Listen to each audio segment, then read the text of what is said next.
دیا جائے، جس میں ہمارے قریبی دوست ایک حسین حقانی بھی تھے جو بڑے معروف ہوئے بعد میں. اچھا حسین حقانی نے بھی پلاٹ لیے نواز شریف سے؟ وہ اس وقت ایک میڈیا سیل تھا، اس میں تھے، تو انہوں نے ایک پلاٹ کے لیے اپلائی کیا کہ میں کراچی. کیا یہ وہی میڈیا سیل ہے جس میں بینظیر بھٹو کی کریکٹر؟ جی وہی تھا. تو اس میں کافی لوگ تھے. یہ ذرا تھوڑے سے اس طرح بتائیے گا وہ میڈیا سیل کیسے بنا، کیا تھا، حسین حقانی اس کی سربراہی کیسے کرتے تھے؟ نہیں، سربراہی نہیں کرتے تھے، وہ ممبر تھے.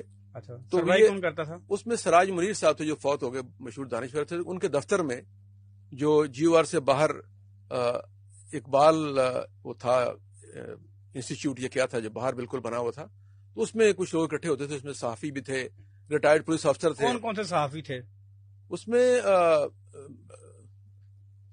مجیب شامی صاحب تھے، ہمارے بزرگ جو رہنما ہیں وہ تھے. الطاف قریشی صاحب تھے. چودھری سردار صاحب تھے، پرانے سردار آئی جی. اس طرح ایڈیشنل آئی جی تھے، اور کچھ اور انٹلیکچوئلز بھی تھے. حسین حقانی نے لیٹر سٹیج پہ اس کو شامل ہوئے تھے، اور وہ کراچی سے آئے تھے. تو انہوں نے جا کے یہ کہا کہ میرے پاس رہنے کی جگہ نہیں، مجھے پلاٹ دیا جائے. تو نواز شریف صاحب نے ان کو پلاٹ دے دیا. میرا خیال جوہر ٹاؤن میں یہ کہاں دیا. تو اس کے بعد کسی نے ان سے کہا کہ اب بنانا کیسے ہے. تو ایک اور دوست نے مشورہ دیا کہ آپ ایک درخواست دیں کہ مجھے ایک پلاٹ اور دیا جائے جو بیچ کے میں گھر بناؤں.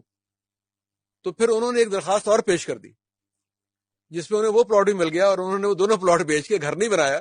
اور اس کے چند سالوں کے بعد اپنی وفاداریاں تبدیل کر کے وہ بے نظیر صاحبہ کے کیمپ میں چلے گئے، اور پھر اسلام آباد میں جا کے پلاٹ الاٹ کرا لیے. وہ حسین حقانی جو بے نظیر کے کریکٹر اسیسینیشن کے سیل میں شامل تھا، اس نے پلاٹ لیے، 2 پلاٹ لیے، اس کو بیچا، پھر چند سال کے بعد وہ مریم بے نظیر سے جا ملا. ہاں، ان کی وفاداری تبدیل کی اور ان سے مل گئے جا کے. کیا بات. اور پھر وہ ایک سر ابھی بتائیں سر، بات کٹ گئی.